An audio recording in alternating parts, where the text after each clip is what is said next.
Please, sir. Okay. Good morning to everyone. So I will first share the screen.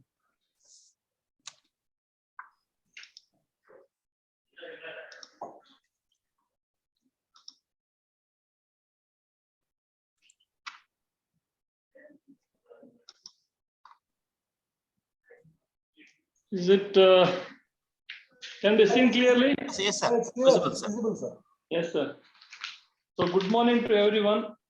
So you are all attending today this national education policy. So from the Karnataka, because the students are coming, faculties are coming from different states. The Karnataka government has already implemented the national education policy, and in the first itself, the Mysore University, the University of Mysore also implemented from this academic year already in the first year BA, BSc, BCom students. So for this, I was the nodal officer for this NEP. So I would like to share some key points in this NEP. So probably you already read about NEP, and also you know the significant changes in the NEP. So there are many things are there. So I would like to tell you some factors on this, because why you go for a new education policy. So there is an education policy for so many years. Now suddenly it will be increasing because the higher education plays an important role, particularly in the development of an individual or in a society, which will give a solid foundation for a strong nation. The goal is to enrich all fields of knowledge, inculcate sense of responsibility, and enhance the inner potential of an individual. So that means, so the higher education will give us a lot of things. You probably heard about it. So the number of higher education, because higher education is a backbone of our country's future, because we has to depend upon many technologies. And you can just think, I will give you a data. As of now, there will be 1,076 universities in India and around 45,168 colleges and 300 lakh students. It's 30 million students. You think of 30 million students are studying in higher education. That means this number is something like in a population of a country. So this amazing number is there in our country. Therefore, the top 10% of these students could be the world-class talent. So therefore, we need to change the education system. For that, so we will have a national education policy. In this national education policy, already UGC made certain things for this teaching learning process. So that teaching processing means one is socializing. So that is meeting new students, senior students, interaction, that's called socializing. And then associating means visiting to various departments, various institutions, and governing. The student should know the rules and regulations, I would say the student support, etc. And then the student need to know about the experience, the subject lecture, studies, particularly skill, and those parameters should be there. In addition to this, the physical activity. So that means the students has to bond with socializing, associating, governing, and experience. So therefore, in my opinion, a student should have a first thing is has a trust. That means trust means in Hindi we call it as Vishwas. So everybody wants to be happy and continuous without any condition. So when only if you have gained a trust. Similarly, then the student should have respect, that means Samman. And then affection, Sneha. Then care, Mamata. Care from many various fields. Similarly, guidance, the Vasalya. And then gratitude, this is very important, Krutatnate. Then reverence. Reverence means Shraddha. So you need to study more and more. Then you will get to glory. That's the Gaur. So that means the student should have these core values. So certainly he can learn many things, because most of the NEP discussing about the critical thinking, innovation, those things will not come in one day or 1 year like that. It takes longer time. So therefore, we will go to the presentation now. So I will give you glimpses of the national education policy. So that means silent features. So probably heard about it. I'm just going through the in detail, not in detail. a little bit details about the NEP 2020. So you know that now the higher education, initially this is HRD, now it become Ministry of Education. So therefore NEP was developed by Ministry of Education and also approved in the Union Cabinet on July 29, 2020. That means we are almost completed 2 years. Now it is coming to nearly to 3 years after the approved. So therefore, the government of Karnataka is very much interested to introduce this in the last academic year. So the new education policy stands for autonomy, leadership, and governance. That's very important. So autonomy means the academic autonomy. And we have to give much importance given to the leadership, and the important thing is also the governance. And the very important thing is development and expansion of innovative research in the higher education institution. What is this innovative? Innovative means something which is not done before. So that means it will be very novel ideas. So we are doing research from those for many years, but somewhere we lost the innovative. That means novelty. So therefore, they have given a lot of importance to this. And then when you're doing this innovative research in higher education institution, it should be multidisciplinary research centers. That means a student from arts can also think of going to science. Science student can go to commerce, or commerce student can come to science or arts. So that flexibility is there. Therefore, it's called multidisciplinary.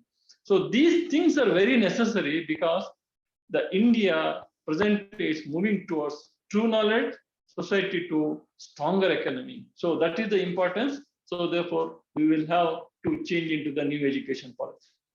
So, and the very important thing is we need to increase the employment opportunities for the students. So that means we need to make them to increase the jobs. Probably you know that nowadays the jobs in the government sectors are reducing day by day. So that means they have to find the jobs of their own. Therefore, they should be ready to get into the employment. They has to have a skilled job of creative and multidisciplinary nature. That means, so he has to get the skill. So what skills?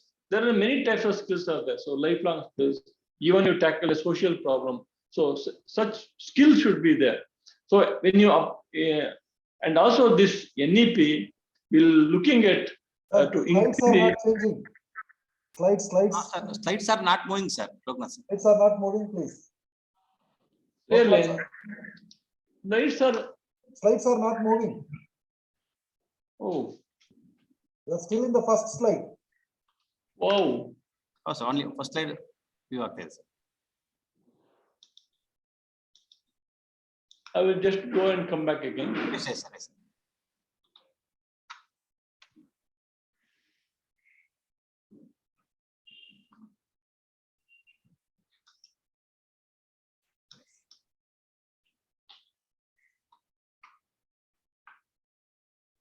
Yes, sir. Now, No, second slide, sir. Yes, sir. Yes.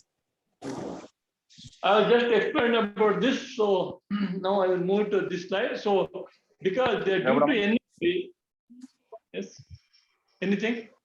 Due to NEP, the main aim is to it increases the GER, so graduate enrollment ratio to 50% by 2035. Because in higher education, particularly in Karnataka, we are around 30% or so now, as of now. So we need to increase this to 50%.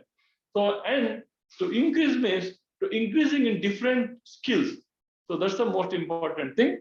And then from now onwards, there will be two programs on. There's undergraduate and graduate programs. There is no postgraduate program. That means the student either should be in the 4-year undergraduate program or he could be in the PhD program with MSc. So that means it is equivalent to the Western pattern.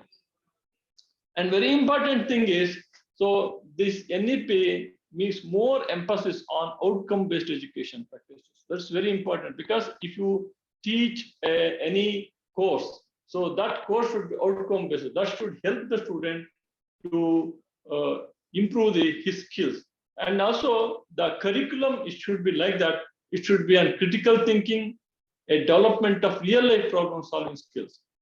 And then in this NEP implementation, they have mentioned that we should use the extensive use of the technology in teaching and learning process. So we should thank the COVID-19 it itself makes the change the education system. So where now I am teaching from some parts and you are listening to somewhere else. So this technology comes because of the COVID. So therefore, a blessing in this case, COVID gives a lot of problems, but in terms of technology, it changed it. Therefore, the NEP says use of technology. Now already we are using the technology. That's a good thing which we have come across in this education system. And then we need to, there is a separate vocational course. So now vocational courses are also included in the main courses. That's a very important thing, such a way that they can enhance their technical skills. The vocation means particularly technical things. And then, so the student should have a problem solving for the other related skills. And very important thing is, after the 4 years of degree, so the honors degree, the students can directly enter the PhD program. This is very new thing which is introduced in the NEP. So until now, he has to do BSc and then MSc, then he could be enter into PhD. Now, a student want to do research and going for some research programs, so he can, after the 4 year of BSc, so he can straight away can enter into the PhD. So, or if you want to complete this, you can also have an option of 1 year of master degree will give us him which project work will be the master degree. So, and the curriculum should be encompasses theoretical, conceptual knowledge, and various specialized areas in particular disciplines. So, for example, I am from physics. We should think about the physics of solid state, physics of nuclear physics, physics of solids, physics of theoretical physics, physics of electronics, something. There are various branches. So one student cannot do everything. Therefore, he has to stick on to the specialization in particular discipline. That's very important thing, because we need to understand the subject vertically more. So vertical depth is completely important to enhance his research skills or any skills of this. So, and in addition to this, the student will have a language and skill enhancement courses. This is very important. So now you know that the language and skill courses are very important for students, because to get the job prospectus. Therefore, the language will help in effective communication, whereas a skill will definitely help him to get a self-employment prospects. So then, if you look at the NAP pattern, it's flexibility in the learning process. That means a student who studied in the first year BSc in one college can move to the another college.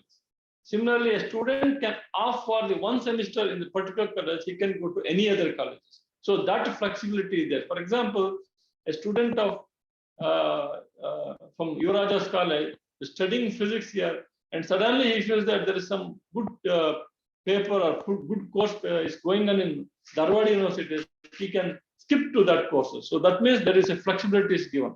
And when you're giving this flexibility, so we need to do a lot of things with the credits and other things. I will explain later on. So, and I mentioned that the subject should be type of multidisciplinary and with a holistic education. That means a subject should be including curricular, extracurricular, vocationals, and other things also. That means all in one. So therefore, because of this, so the multidisciplinary undergraduate program, they given provisions to multiple entry and exit options. That's a very important thing. So a student from first year will exit, second year can exit. After 2 years, he can come back. So that's the new thing have been done. Therefore, these changes certainly help the students to adjust to the dynamic employment opportunities, because every day in the market, the job is changing, the job strategy is changing. So therefore, the student should have to have skills and knowledge to get the dynamic employment opportunities. And I'm telling here is there will be no rigidity of combination of subjects. So that means I'm just taking an example because I'm from physics. A physics student can take either in history or music or sports, depending upon his interest. So that means till now, there is a restriction. If you study physics, the physics will be so chemistry and mathematics. Now it is not like that. So he can do physics. He can, if he's interested, he can go to music, or sports, or history, whatever he wants to do, he can do it. And the important thing is the skill. That's what the NEP completely give more importance to the skills. So therefore, the skill will be something like a data analysis and life skills. Probably you know about it. So whenever you have any program, there will be a lot of data will be generated, but the analysis is the main problem. So therefore, data analysis needs a lot of things, these abilities, particularly how the data will be interpreted. So and how it will be applied to the real problems. Therefore, you should has to have a skills within data analysis and other skills compared to this, particularly the research. Now, in order to do this, so for example, a student wants some e-commerce, some students wants financial economics, some students wants chemistry, like this. So now student has been given completely liberty to choose courses of, I would say, that basket of courses. So that is very important. So what is this basket of courses means? So you should have to define many courses at a time. The student should have an opt, anyone he wants. So that's how you should create more number of courses. Therefore, they made such a way that this will be the model curriculum of the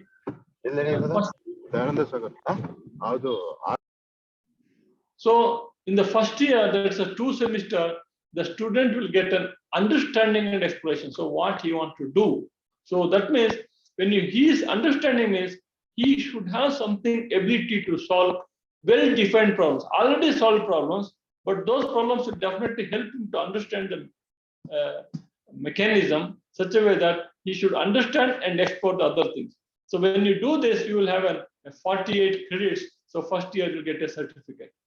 And in going to a second year, 4 semesters, that means first two and second 4 semesters, he has to have a focus and immersion. That means he should focus to one subject and he should go in depth. So therefore, if that is the case, then he can ability to solve broadly different problems. That means if you're well defined, now I'm telling broadly different problems. By that time, he might get around 96 credits, then he will get a diploma. So in the third year, this is where the degree will be coming to end, the real-time learning. He has to solve the complex problems of multidisciplinary skills. So you can see that he has to have an idea of how to solve the problems with different skills. So that means once you get in 140 credits, so then you will be given degree. So that's why you can get the bachelor degree. And if you still continue the fourth year with 8 semester, so I'm telling real-time learning, now it moves to deeper concentration. That means he will be getting ready to do research. So therefore, he will be something like solving problems in the form of internship or research experience, preparing for higher education or maybe entrepreneurship experience. So that means he will get around 180 credits. So therefore, he can also eligible to do for PhD. He is eligible to admit PhD in any university. So that's how the certificate, diploma, bachelor degree, and bachelor degree with honors. So I'm telling you about the credits. So whether you take BA or BCom or BSc, the credits are BCA, the credit will be the same. So there is no change in the credit because there will be an academic credit bank in NEP where he can transfer the credits anywhere. Therefore, they made compulsorily the credits should be similar across different disciplines. And you probably heard about NSQF, or you can also know about National Skill Development Corporation. So that's a very good initiative of the central government, where they will teach how to study this skill. So I told you that from the NEP beginning, I'm just mentioning more skills. How these skills will come? For example, a student of physics. So how will get the skills? Subject is something different. The skills is something different. So therefore, National Skill Qualification Framework has been set up in India. So for this, I will come into the next slide. So this will be the levels. If he is first year degree, that means 1, 2, 3, 4. He will be studying from high school to PU. So level. And then you will have a second year, 6th level, 7th level, 8th level. So there will be 12 levels are there. So you can see that this course, this NSQF will always make the person to acquire desired competency level in the levels of knowledge, skills, and aptitude. So that's very important. A student should have an aptitude. A student have a knowledge. Certainly, you can develop the skills. Therefore, this NSQF is composed of 10 levels, depending upon the complexity and knowledge, and he would be get ready for the competence to any level for that. Therefore, you will have 5, 6, 7, 8. These 4 levels definitely will change the students. Where in the first year they introduce the digital fluency. So digital fluency means NA, art students or a commerce student, science student, he has to know about how much the ability to solve a simple problems through computers. So you know the digital literacy, you know the digital payment, everything, how it really works, and where the changes can be applied. So those skills has been done. So this future skills, they have taken over this NSQF. If you register as a teacher, if you register for this, so they will give you some 25 hours of lecture, recorded lectures. Then they will give a test, so that means you can see that what is the level of your skill. So that is very interesting. But if you have time, you can go and get this. Once you scored good marks, so definitely you'll get a certificate where you can teach any skills of this program. So depending upon this. So now we are using the CBCS method all over the country. The same CBCS is followed in the same case of an NEP also. Therefore, and also the subjects and everything, depending upon the expertise, all universities has been allowed to design their own syllabi. So no need to that NEP comes, so then syllabus, no, not changing. So that's depending upon you. Similarly, you should have a hard core, soft core, but the only thing is, you need to have a same core papers, because the students mobility is given. Therefore, you cannot say there will be 3 credits, it should be 3 credits. You cannot say 2 credits, you cannot make it a 4 credits. So such a way that he can able to easily transfer the credits to move one course to another course, or some institution to other institutions. Therefore, the very important thing is there is the creation of academic bank of credits, like the account you created for your money transactions. Similarly, a student should be recorded to this academic bank of credit, where he can store his credits. So that means some papers he can also take from SWAYAM, or some paper he can take from the NPTEL lectures. Anything he can take, those credits will come into this section. So what is the advantage to the students now? The students have definitely have an advantage, because as a graduation, you will get 3 subjects now. It has reduced to 2 discipline course subjects. So that's very important thing. So that means if you study physics, chemistry, mathematics, so he can choose only physics and mathematics. So he can left out the chemistry. And open elective from any faculty. That means I'm talking about different faculties. And then 1 language in addition to Kannada in Karnataka. So any languages you want to do this, then this is very important. Discipline elective papers are. That means a student who's studying in physics, so he wants to do something related to chemistry, which he like to do it. For example, osmosis or something like that. He can choose here discipline electives, and he can back to his discipline. That will support the paper. Therefore, it is discipline electives.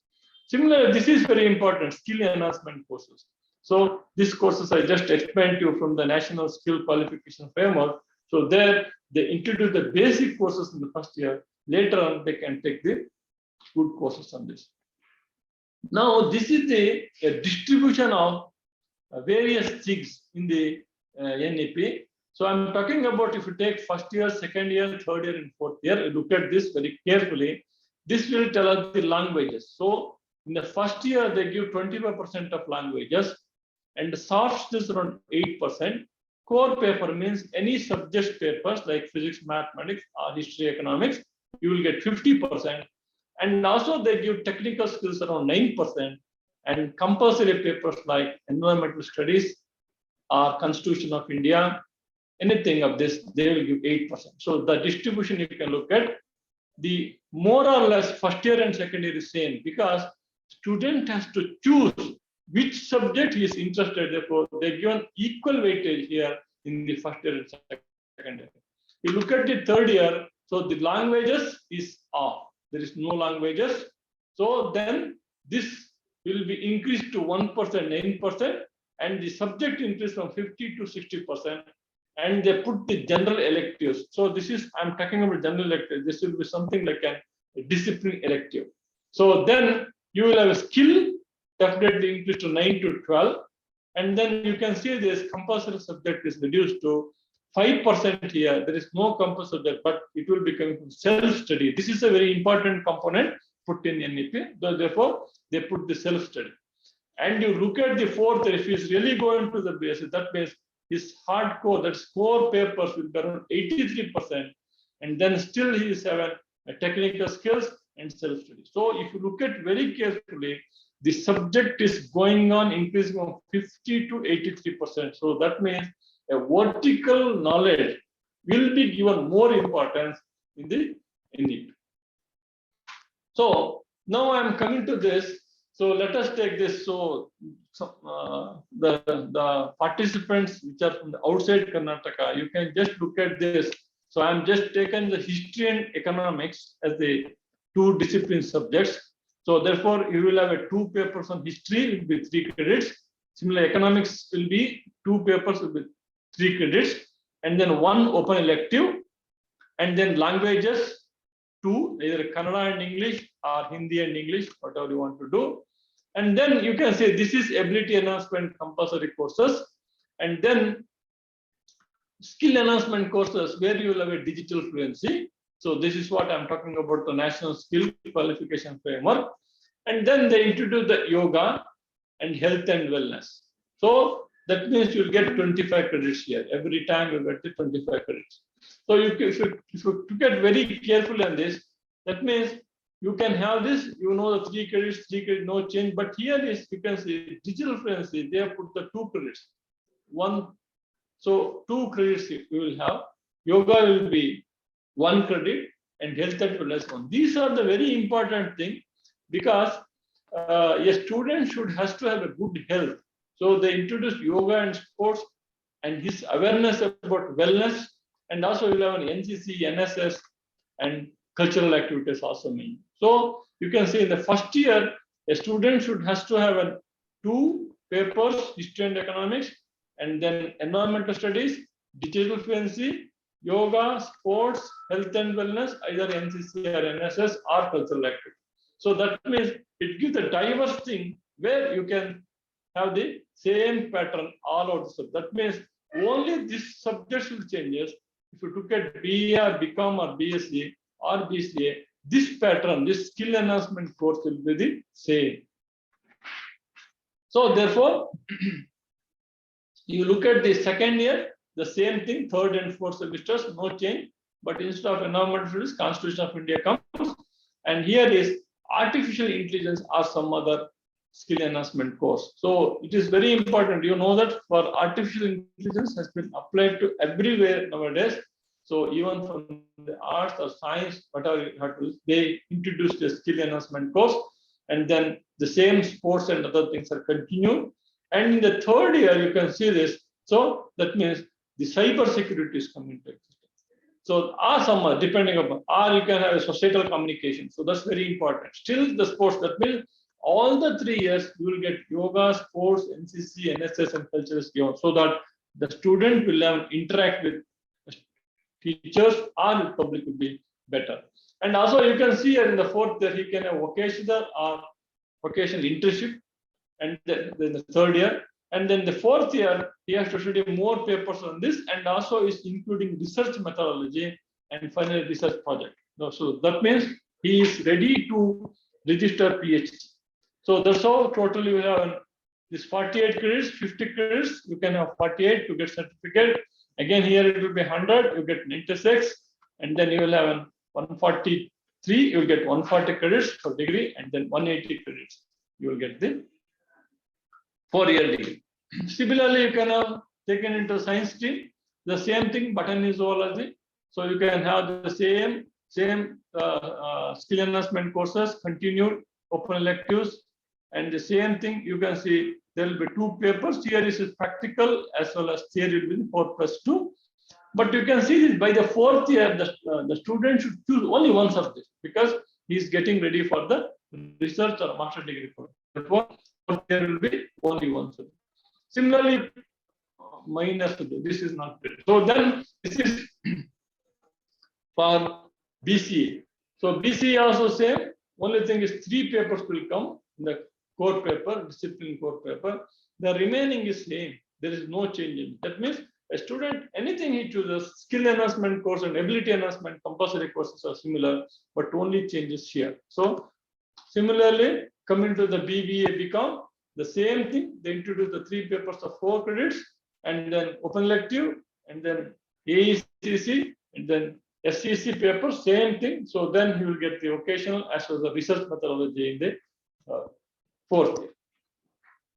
So this is I'm just making to University of Mysore because the first year we introduced, therefore how it will be displayed. Because in the first year, for example, any colleges with BSc of botany and zoology student is more than 150 students. Then we made a changes here. Some students can take environmental studies, some students can digital fluency. In the next semester, these students, digital fluency students, switch over to environmental studies, and environmental studies can be switched over to digital fluency. Similarly, yoga and sports. Therefore, 50 students we can just make it, and similarly, health and wellness on this. So similarly, we made all these subjects. So these are the some courses which you can say the skill enhancement courses. You can digital fluency, financial literacy, and then building mathematical ability or artificial intelligence, critical thinking of problem solving, societal communication, or creativity and innovation, science and society, and cultural awareness. So like this, you can study all the subjects, either BA, BCom, BSc, or BCom. All subjects will be the same. They will learn the same skills on this. So then, and also from the point of examination, a little bit changes has been made. So similarly, it is the continuous assessment. So now for a theory paper, the 40 marks will be internal assessment and 60 will be the final end exam, semester end examination. So 60-40 in the case of theory only. In the case of practical, so there is a change is 50-50. That means 50 marks internal, 50 marks practical at the end, semester end examination. So how can you do this 40 marks? Same thing, you can have a session test, either seminars or presentations, case study, project work, assignment. So depending upon this, you can have 40 marks. And similarly, the practical record will be valid for, so C1, C2. I'm just showing here because 2 credits you will have only 50 marks. So that means 50 marks means 25 marks for C1, C2, 25 marks for C3 examination. So that's all the end of it. So this I already mentioned. Candidates who have completed 4 years bachelor degree with research are eligible to take a PhD. Similarly, candidates who also can complete 2 years can also take the PhD because that will be continued. Now I'm taken as a simple example because I was involved in developing the syllabus for physics. So 4-year physics program. So I will give you some idea what the best we can give it to students during this NEP. So therefore, I listed out outcomes, possible job exits, what are the technical skills and language skills in the 4-year BSc physics program.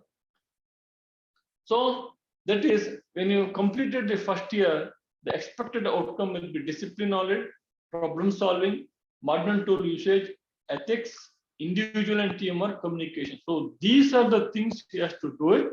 So that means, so the student can think of making all the possibilities to get a knowledge on this. So therefore, I will go into this here. You go to this level here is what things he learned in soft skills and languages. In soft skills, let us say he should study Kannada. In this case, again, Kannada means you will have a listening, speaking, reading, and writing skills. So therefore, he has to develop these skills. And so very important is many students listen but do not speak. Many people read but do not read properly. The effective communication should be changed. That means you should have to have a hold on the languages. And then if you have this LSRW, this listening, speaking, reading, and writing, certainly you can go for communication, science communication. You can write an article.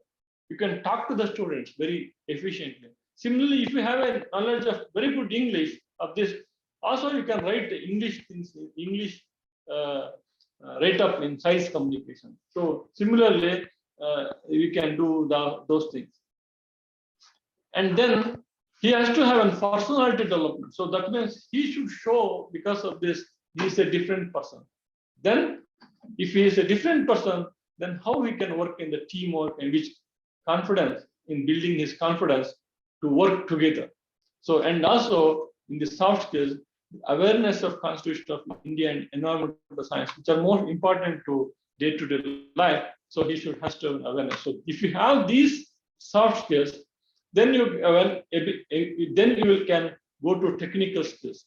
When you go to technical skills, I'm just listed here as a from point of physics point of view. The student cannot study all these things. So he can choose of only one.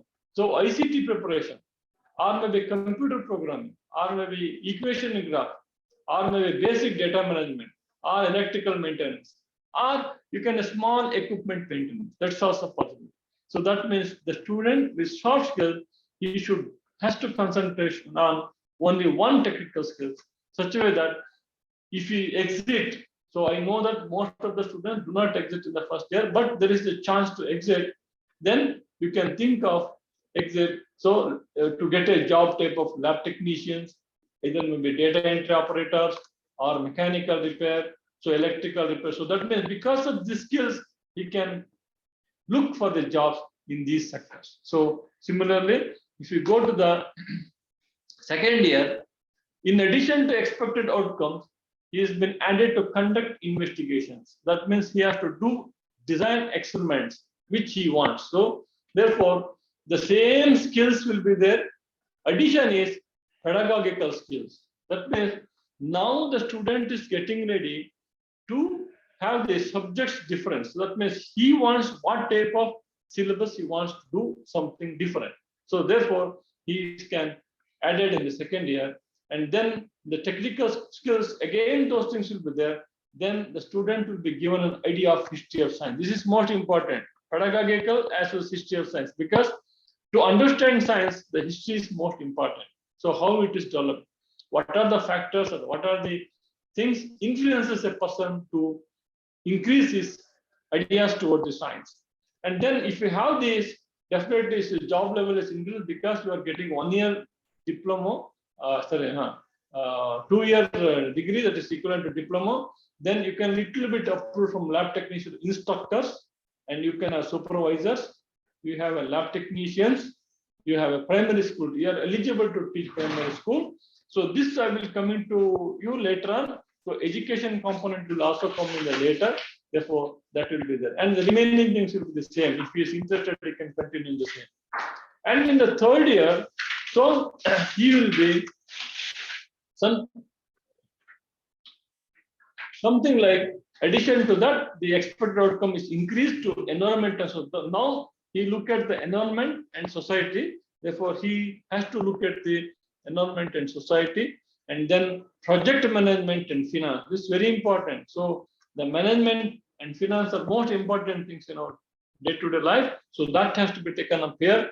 And also the student has to have an idea of what is lifelong learning. So learning process is continuous. So he can think of, because of this, you see his soft skills is improved better, because he is almost completing the graduation. So therefore, he has to have a good general knowledge. It's very important. He should develop a skill such a way that, because nowadays any degree marks cards will not any use. So if you become an assistant professor, if you go to bank or you go to any examination, they will definitely ask for to write an entrance examination, even if you go for higher education. So therefore,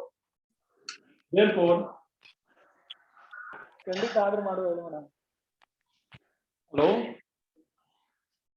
So therefore, general knowledge, mental ability, and mathematics, scientific communications, seminars and conferences. You see that the students who are going MSc will going for seminars. Now they have been given in the seminar and conference and third year presentations, and also reporting the minor projects also. So therefore, this will be there, and the remaining will be same. So it will be continued. Because of this, he could be in history of science, or he could be in entrepreneurship. He might go to sports science, or he may go to nature and wildlife photography, or science of music, in addition to the which I told earlier skills.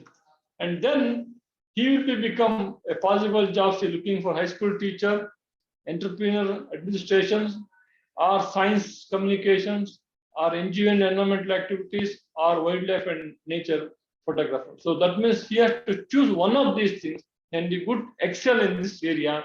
So definitely his opportunity to get a job is definitely there, right? In the last 4th year of this BSc honors, so here comes a very important thing is, in addition to this expected outcome, problem analysis and design and development of solutions. That's very important. So problem analysis and design and development of solutions very important. Therefore, you can see here this improvement is, you can see that he can do scientific communications. He can go for and give presentations, not reporting, presentation, and then entrepreneurship. And then here is the same thing, a little bit higher words. So because his 4th year is completed, he could be a scientist. He is eligible to have a scientist after his 4th year. Some institution they are calling for honors will be taken scientist, and or he could be a researcher. Or nowadays, once he finishes his BSc 4 year, if he does PhD, then he is eligible to teach in college, and then entrepreneur and looking at the competitive examinations.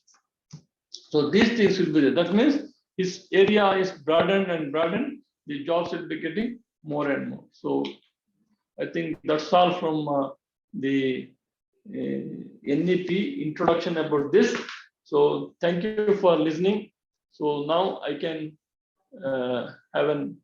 take questions or can discuss with if you have any doubts or anything.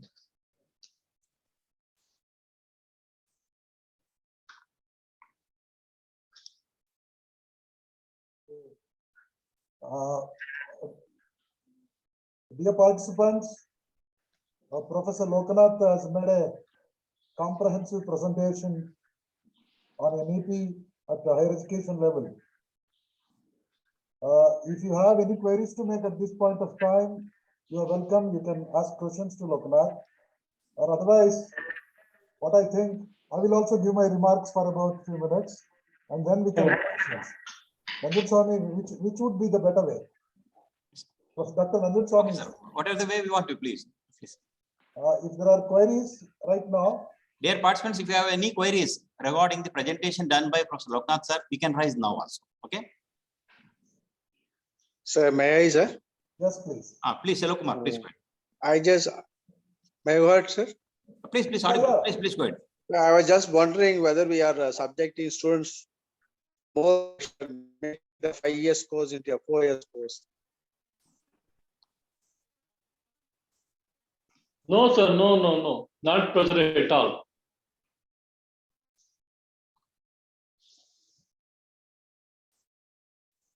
Thank There you, will sir. not be any increase in the number of papers or the workload. So the question of pressurizing does not arise because it is just spreading in different perspectives and making different combinations. The portfolios will change, but not the workload. Workload will remain as more similar to that what it was earlier. I think I'm right, Professor Lokanath. Yes. Sir, may I have one question? Please. Please. Sir, my question is, you said that it is open elective, the students can have, the students can choose any subject of their choice. But what happens is, the college people, they are restricting them. That is, suppose in their college, they have only commerce and science, or commerce or mathematics or chemistry like that. They are forced to take those subjects only in the college. They are not sent outside. Is it right, or they can go to other colleges also to pursue their interest?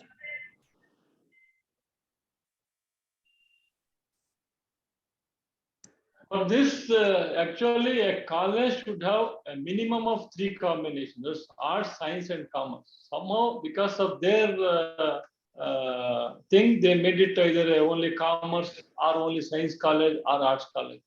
Those colleges will have a problem when you are introducing the open electives.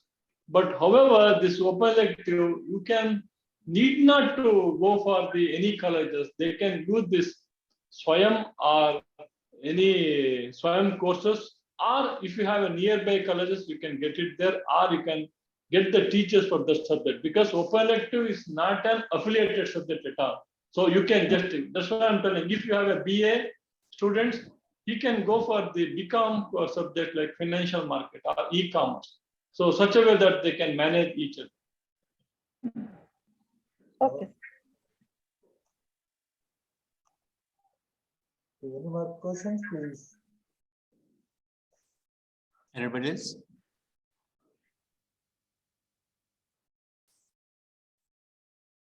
Myself, Dr. Surya Narayanan.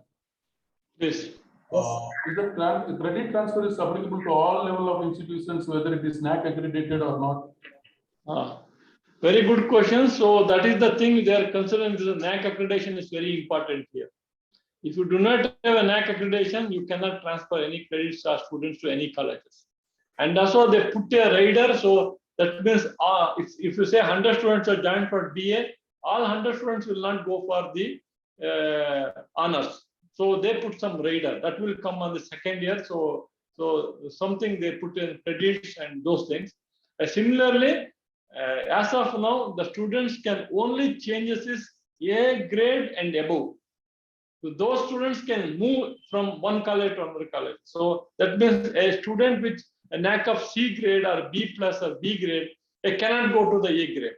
So similarly, the A grade student or A plus grade student will not go to the B and B plus. So they put the condition. Therefore, the NAC accreditation become more and more important. So therefore, NEP will ensure the quality insurance, because you see that many colleges, you know that they even do not have this 12F, not 2B, I'm talking about 12F. There are many colleges, they are running without 12F recognition. And some colleges have been 2F. Some colleges even have with NAC, the grade will be around C or B plus plus, something like that. So those colleges will not have an entitled to run the fourth year degree. So they will be end up with only in third year, that's all. Only those colleges which are institutions with A plus, A double plus now, they can eligible to move from one college to the another college to the higher grades, not coming to the lower. Thank you, sir.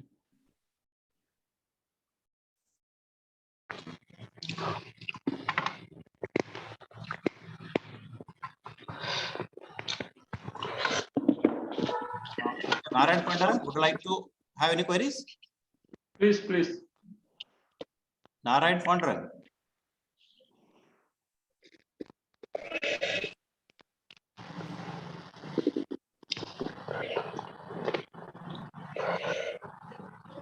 Narayan Pandaran, you are not audible properly. Okay, thank you, Bahadur.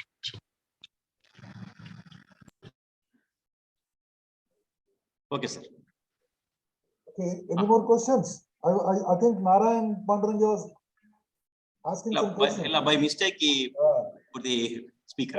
If you are still preparing and recalling your questions, no problem. We can have it once again. Sir? Please. Please, Yes, sir. please.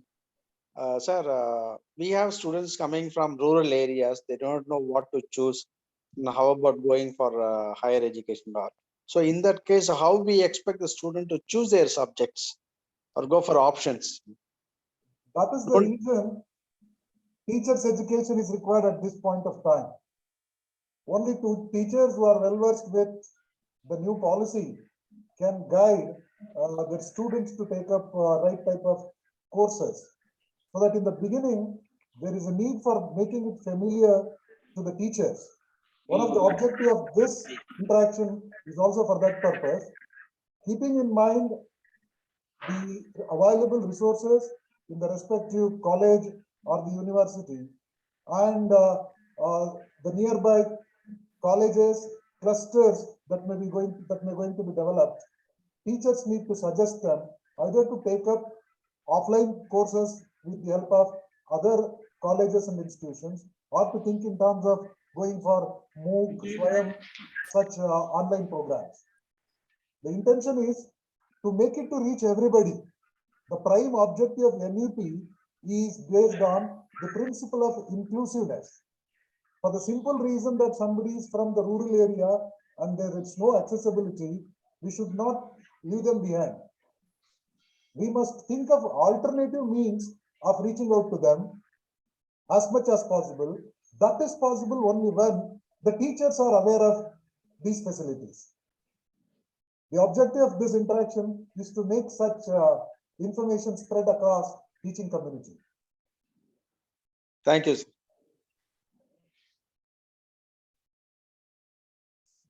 Okay. Sir, one more basic question. Whether this NEP-based curriculum is implemented from this year onwards, sir?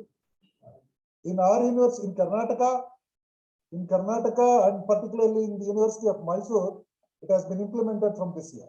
From this year, okay. Yes.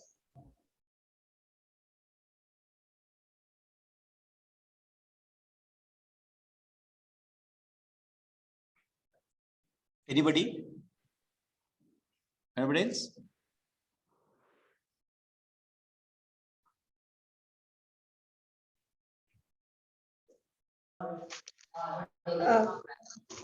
Namaskar, sir. Madam, Namaste. Vijayalakshmi madam, please go ahead. No, sir, I'm the same thing I'm extending. Sir, we are then attending so many workshop and other related NEP. We can get so many information. So the students, how they are getting the benefit of NEP. So shall we give, we are including in curriculum, or we can give the knowledge about NEP? For the student point of view, I can request you, sir, how we give the instruction to the students, how they get the benefit of, because they are very much confusion. Madam, basically, NEP is a student-centric approach to education. It is based on that principle only. The central point of this entire program is the students. When you devise the course content, the syllabi, students are the one who are going to be exposed to that. We, the teachers, are there just as the facilitators, and we deliver whatever has been developed as a part of course content. At the first instance, teachers need to acquire the information and the contents of the new National Education Policy 2020 in detail. If they are clear with these concepts and the issues concerned, they can interact with the students, educate the students in their own respective fields of discipline. Further, when the syllabus is prepared and the contents are delivered in the form of course pedagogy, including evaluation and classification of the successful candidates. Finally, it is the students who are going to be part of this entire process. It is aiming at the students, delivered with the help of teachers. Therefore, benefits are ultimately, the beneficiaries must be ultimately the students only. We need to organize debates, discussions amongst the students wherever it is needed. Otherwise, teachers have to clarify their doubts as and when they approach for anything. That's the intention. I think you got the point. Okay, okay. Thank you, sir.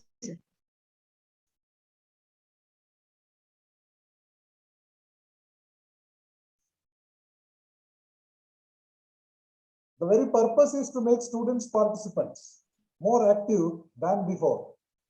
Earlier, we were blamed for having teacher-centric education system. Now it is going to be student-centric, students-friendly. A student can take up any additional subject of his interest in addition to the main discipline that he is pursuing. You might have heard Professor Lokanath was mentioning a physics student can take up music. A physics student can learn history. A physics student can take up something related to financial management or human resources management, wherever it is required, if he is interested. If the college and the university has such a facility, wonderful. If you don't have that, it is possible for them to direct towards the MOOC and the SWAYAM courses or the other agencies that offer free of cost such programs to increase their credit. And once again, students are encouraged to enhance their credit also and deposit in an account. ABC, Academic Credit Bank concept is introduced. An intelligent student can acquire more credits and he can get a 3 years degree within 2 years. Even that is also possible. If he fulfills the requirements, he can get a degree in advance before completing the 3rd year. Or if he is interested, he can acquire more credits from his field of interest and not necessary to continue only in the earmarked or fixed boundary of disciplines. A physics student can earn some 5 to 10 credits elsewhere other than physics. That applies to other courses also. That possibility is always there. It is, in a way, freedom to the students to select credit from different subjects of his choice. Therefore, it is more beneficial to students. But in the beginning, there could be some confusions. Student may not be that matured to realize where to go, what to do. There comes the importance of teachers' role. Teachers need to advise them properly, and teachers' involvement is very much needed in the implementation of this program. Please, if you have any more queries. Sir, can I ask you one question, sir? Yes, madam, please. Sir, I am Manjula from Sharda Vilas College. Please. It is good that we are trying to improve the higher education. That is, we are going to enhance the standards of the higher education. But it cannot be done all of a sudden. That is, the primary, secondary education level has to be improved. Only then we can improve the higher education. What do you say, sir? Because 100%. to make the students aware of the subjects in degree, it is becoming increasingly difficult. Because those who are very good students, they will leave after PUC, they will go to medical and engineering. Only very mediocre students will join BSc course. And all of a sudden, we have increased the syllabus and also the depth of the syllabus. To cope with that, it is stressful for the students, and also to bring the students to the streamline. So it mainstream, to bring the students to the mainstream, it is very, very difficult for the teachers, sir. What should we do with this? I do agree with you, madam. With the last expression that you made, it is very, very difficult to teachers, but it is not impossible. We can make it possible. We can make it possible. At the same time, we must know this NEP is very comprehensive.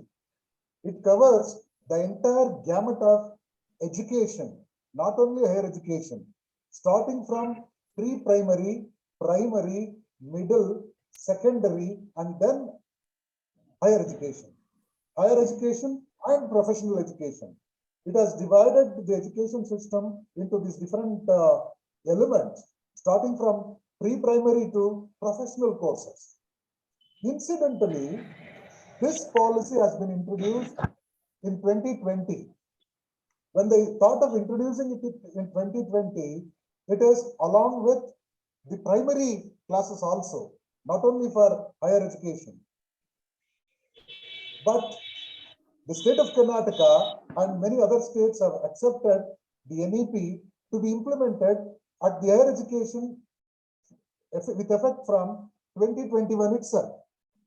There you may find a little difficulty in making the students to understand the provisions of the new and the national educational policy.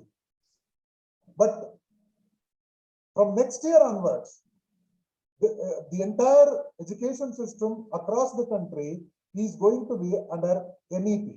Even primary schools are going to adopt the NEP curriculum, and thereby, by the time those students complete their 10+2, then it becomes easy for the teachers to allow them to take up courses of their choice. But now, as it is new to both of us, new to teachers, new to students, new to administrators also, there are some confusions. But for these confusions, we can find solutions by understanding the concept clearly and taking a little strain and pain to introduce new thing. While introducing any new thing, definitely there will be oppositions, there will be confusions and complications.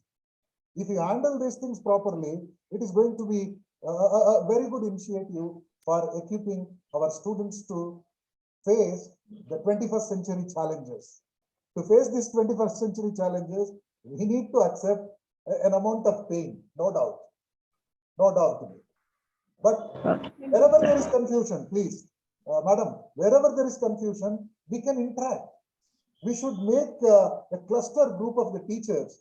As we make lot many groups on WhatsApp, a group of teachers can be formed. We can discuss this crisis, come out with a solution. There is absolute freedom even for the teachers to suggest changes wherever it is required if they are viable and reasonable for implementation. Let us make an attempt. Let us make an attempt. Okay. Thank you, sir. Thank you. Thank you.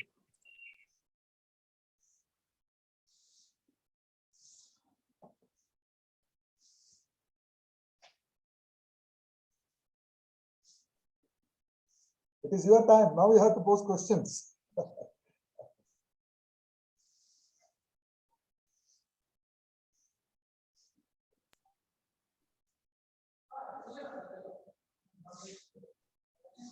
Dear participants, you can also raise the questions in a local language. They will answer in English, no problem. Okay.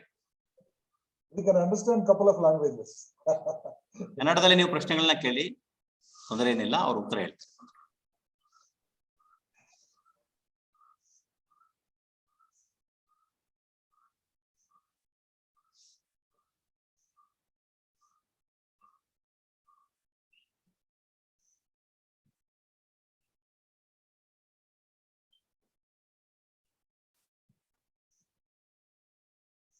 Those who are thinking of asking the question, please reserve your questions, make a note of it, and you can pose the questions again. Not an issue. Just to facilitate you and to take some time for thinking about questions, I will speak for a few minutes. Please listen to me. At the same time, come out with your questions so that we can interact. I may take another 5-10 minutes on this issue. Sir, may I know, sir? Selva Kumar, please. Sir, may I know, sir, in which state this policy has been implemented first? How is the progress of the same? Karnataka is one of the first states, not the only state to implement this policy, and it is in progress. We have just made an attempt with the undergraduate programs. With the undergraduate programs, the first year course is on. Here and there are some confusion, some hitches.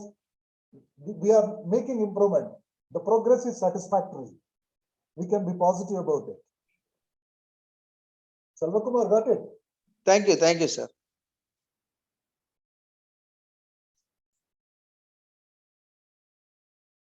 Okay. You will be knowing, many people raise a question.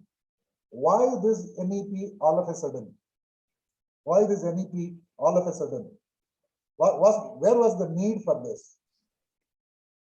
I have to answer this basic question in a very simple way.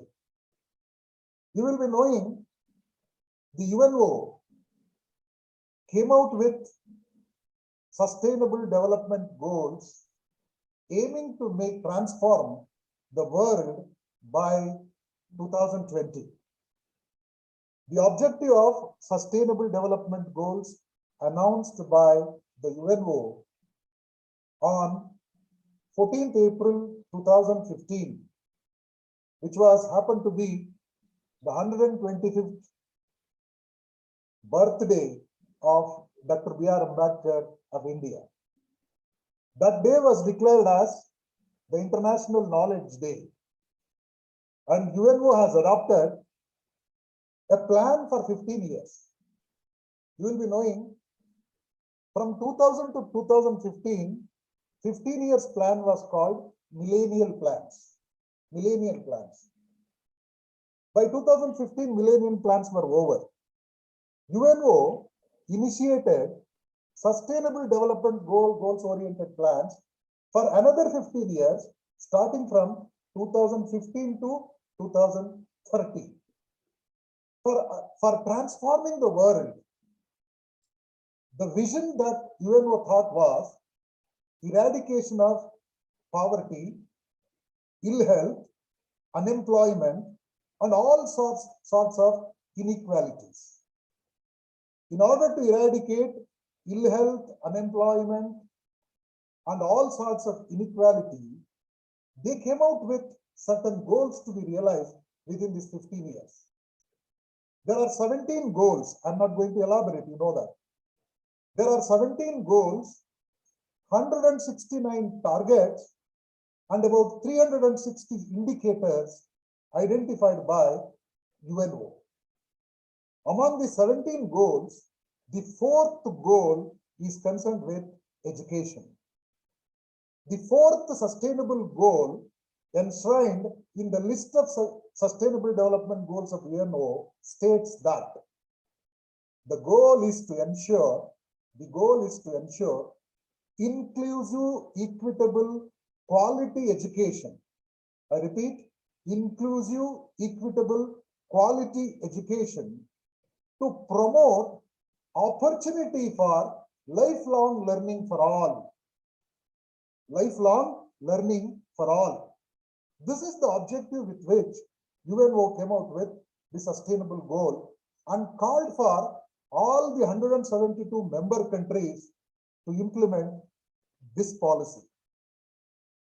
As an initiative made by the UNO, the Union Government of India, as part of reviving the education system in the country, which was about three and a half decade old. Our earlier policy was framed somewhere in 1986. Later on, some amendments were made in the year 1992.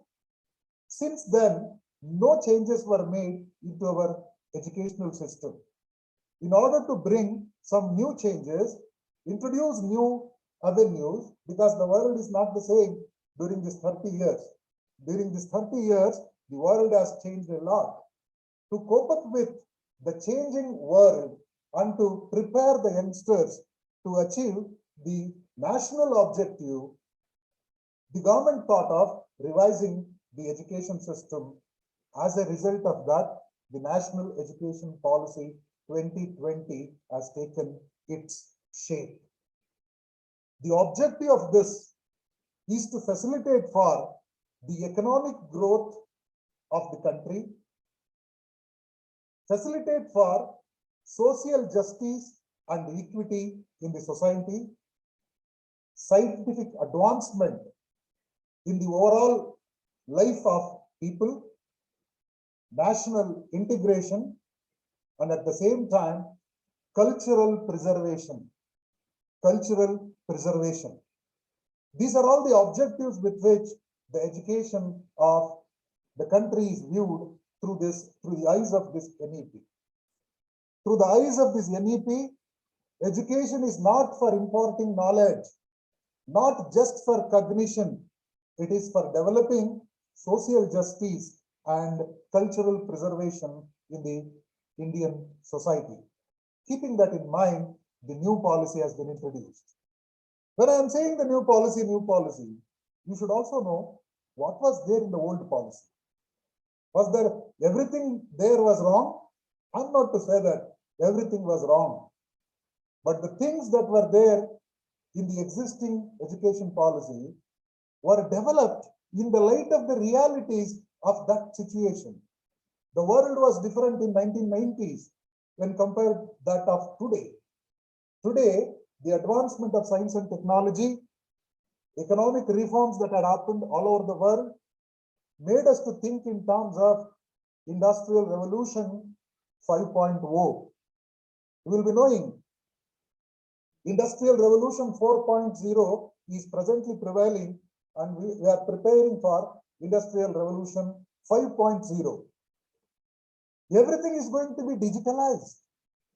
Everything is going to be through a command. Technology-oriented life. The life has become totally technology-oriented. For this technology-oriented world, we need to prepare students of the same stature. You might have heard many a time industrialists made a mention that our present day graduates, about 75% of the graduates are unemployable. We are sending them with a degree. With that degree, what they are achieving is a status of unemployability instead of employable. And many a time, our educated students, educated graduates, educated youngsters are in a way not to make their own life, their own career independent. The objective of education is to unveil the world and make the individual independent and free to think.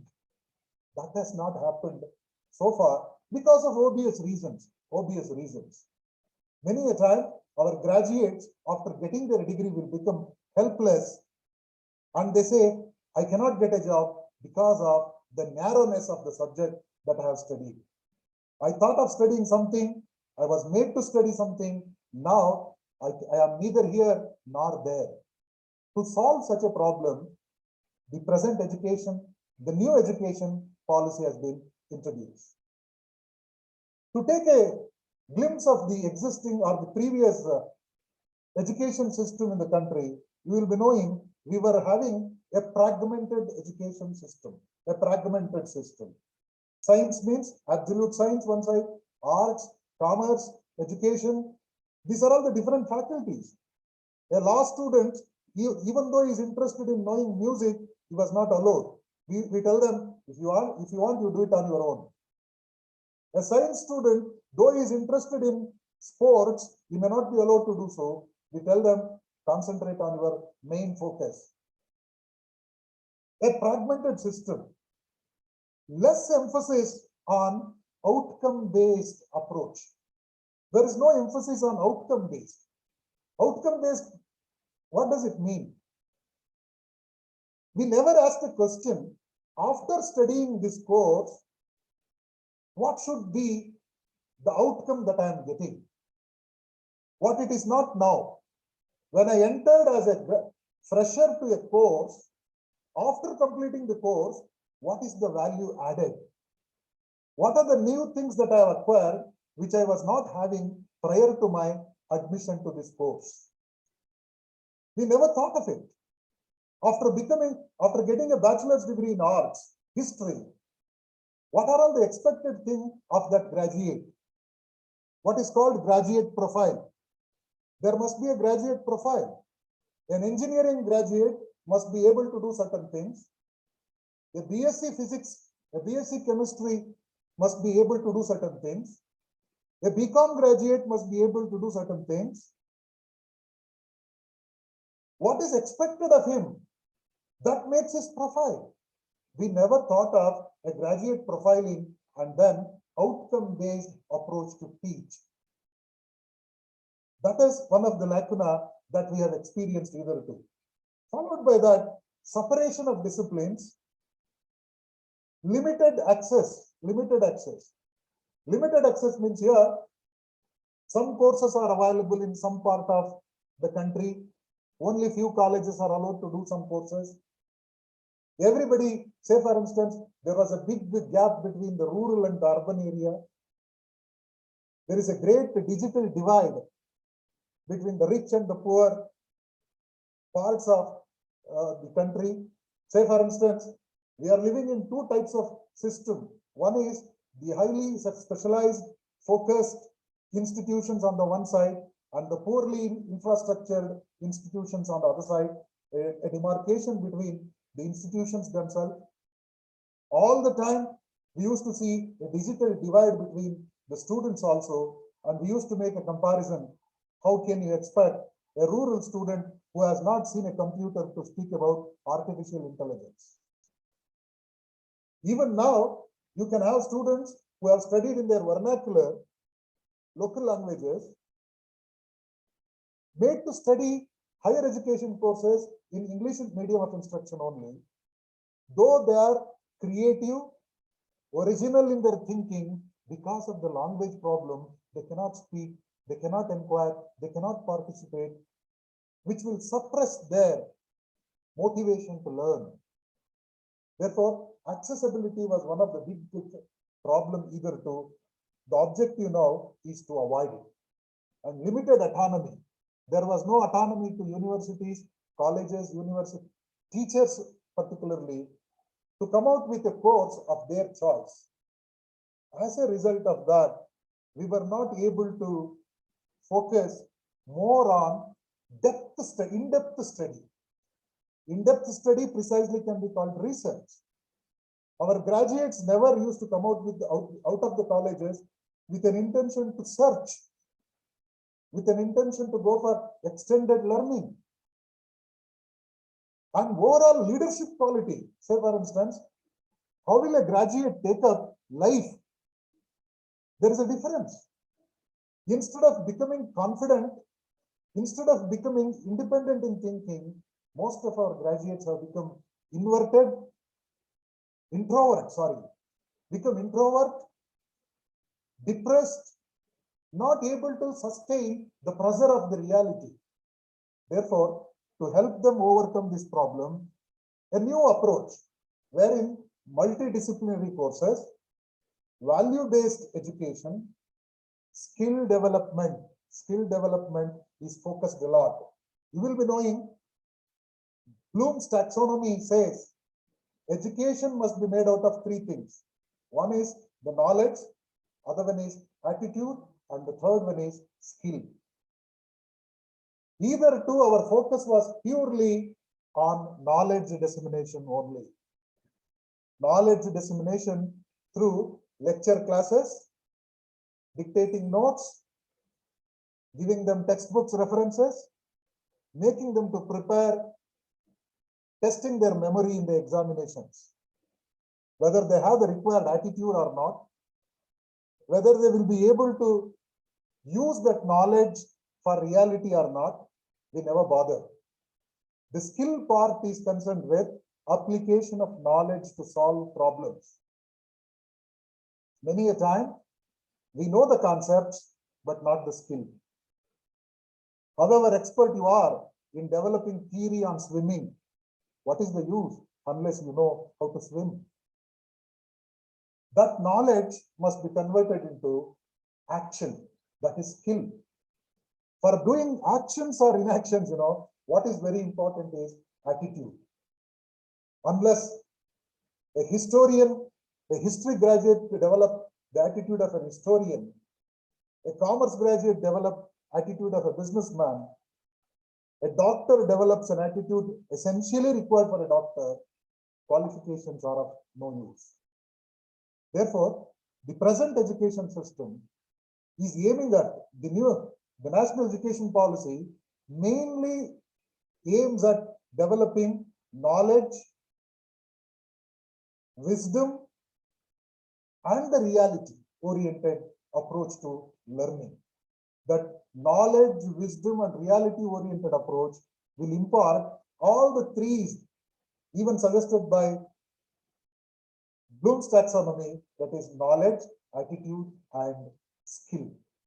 For that purpose, here and there, multidisciplinary approach, critical thinking, life skills, use of technology, diversity-based approach to learning, equity, and usefulness of the content you study are focused in this course. Remaining 4 years graduation course, certification, diploma, degree, honors degree, these are all technical issues.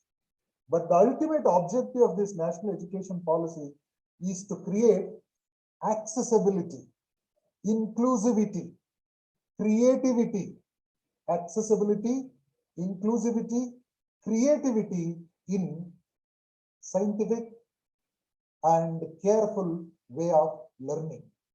Scientific and careful learning through accessibility, inclusivity, and equity. These are the highlights that are inbuilt into the national educational policy proposed by the government. Therefore, the new policy aims at access. In the beginning, it may appear that what will happen to government colleges, what will happen to rural colleges, what will happen to poor students. The objective is to eliminate these barricades and to make it access to everybody. It is multidisciplinary. Remember, we need to be open. Either we used to say that it is my subject, nobody can enter into. Now we need to be open and try to identify the possibility of connecting with others, getting connected with the other subjects and taking people from other subjects. Therefore, it is multidisciplinary oriented subject. Integration of facts and truth is required here. There is a need for focusing more on research. Research orientation must start at the beginning only. Therefore, with this, the principle on which this national education policy is developed is light but tight. It appears to be lighter sometimes, but the intention is to make it tight. Light but tight is the concept based on which the policy has been developed. Overnight, anything cannot happen. For everything, we need preparation. Wherever there are flaws, such flaws are to be identified. These are all man-made policies only.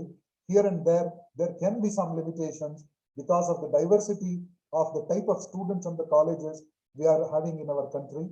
A vast country with multilingual, multicultural, multi-dimensional locations that calls for continuous improvement, continuous changes. If all these changes are initiated, the objective is to realize the goals of national educational policy by 2030. By 2030. Okay, for that, our involvement is required. We are all in the process of understanding. Even I am not 100% expert in this national education policy content. We are still trying to understand. Though I have been participated in framing the course content for commerce and management related subjects in Karnataka, still we are making changes here and there, adding credits, deleting credits, minimizing, maximizing is happening. Luckily, I and you are the part of this transition. Whenever there is a transition, there will be confusion. Bear with that, come out with suggestions. Now also you can ask questions. For the implementation of any policy, we need motivated manpower. The motivated manpower in the field of education is none other than the teachers. Unless the teachers are motivated, policy cannot be implemented. Any more confusions or criticisms on whatever I have said? Take the liberty to comment. Thank you. Namaskar, sir. Madam, please go ahead. Manjulakshi, madam, please go ahead. Madam, please. Sir, new NEP Yeah. is solve the unemployment problem, sir. One. Another one, research oriented is create the research oriented. How we are develop the knowledge for so because of through NEP. So that is the multi-purpose. We can introducing so many subjects. How we are developed their research oriented.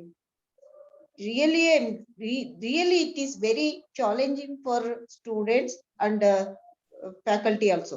Okay. One, nowadays, sir, I switch on my mother tongue because some others also there. Sir, ಈಗ ನಮ್ಮಲ್ಲಿ M.Tech ಮಾಡಿರೋರು call centre ಅಲ್ಲಿ work ಮಾಡ್ತಾ ಇದ್ದಾರೆ, bank ಗಳಲ್ಲಿ clerk ಆಗಿ work ಮಾಡ್ತಾ ಇದ್ದಾರೆ. ಇವ್ರಿಗೇನೆ ಇಷ್ಟು ಬ್ರಿಲಿಯನ್ಸ್ ಆಗಿರೋರ್ಗೆನೆ ನಮ್ಮ ಎಜುಕೇಶನ್ ಸಿಸ್ಟಮ್ ಅವ್ರಿಗೆ ಕೆಲಸ ಕೊಡ್ತಾ ಇಲ್ಲ. ಆದ್ರೆ NEP ಇಂದ ಅವ್ರ ಕೆಲಸ ತಗೊಳಕ್ ಸಾಧ್ಯನಾ? ಆಮೇಲೆ ರಿಸರ್ಚ್ ಓರಿಯೆಂಟೆಡ್ ಅಂತೀರಾ, ನಾವು ಆ ಒಂದು ಇಂಟೆನ್ಷನ್ ಅಲ್ಲಿ ಹೇಗೆ ಸ್ಟೂಡೆಂಟ್ಸ್ ನ ಡೆವಲಪ್ ಮಾಡೋದು? ಯಾಕಂದ್ರೆ ಅವ್ರದ್ದು ಈಗ PUC ಇಂದ ಅಪ್ ಟು PhD ಅವ್ರಿಗೆ ಅವ್ರು ಒಂದೇ ಸಬ್ಜೆಕ್ಟ್ ನಲ್ಲಿ ತುಂಬಾ ತರವಾಗಿ ಅವರು ನಾಲೆಡ್ಜ್ ನ ಪಡ್ಕೊಂತಾರೆ.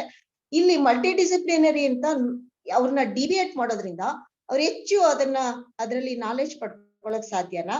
ಇನ್ನೊಂದು ನನ್ನ ಮುಖ್ಯವಾದ ಪ್ರಶ್ನೆ ಅಂದ್ರೆ NEP ನಮ್ಮ ರೂರಲ್ ವಿದ್ಯಾರ್ಥಿಗಳಿಗೆ ಆಗಿರ್ಬೋದು ಅಥವಾ ಬ್ಯಾಕ್ವರ್ಡ್ ಕಮ್ಯುನಿಟಿಗೆ ಏನು ಎಫೆಕ್ಟ್ ಆಗ್ತಾ ಇಲ್ವಾ? ಎಲ್ಲರೂ ಕೂಡ ಈ ಗವರ್ಮೆಂಟ್ ಶೆಲ್ಟರ್ ಅಲ್ಲಿ ನಮ್ಮ ಎಲ್ಲಾ ವಿದ್ಯಾರ್ಥಿಗಳು ಎಜುಕೇಶನ್ ಪಡ್ಕೊಳಕ್ ಆಗಲ್ಲ. ಸೊ ಇಷ್ಟೆಲ್ಲ ಸಮಸ್ಯೆಗಳನ್ನ ನಮ್ಮ NEP ಸಾಲ್ವ್ ಮಾಡಕ್ ಸಾಧ್ಯನಾ ಸರ್? ಇದು ನನ್ನ ಪ್ರಶ್ನೆ. Madam, thank you for the questions. It requires lot many insights.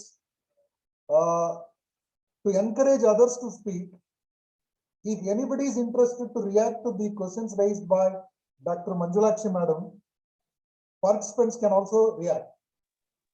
If you have any opinion about this, you can. Otherwise, at the end, I will answer this.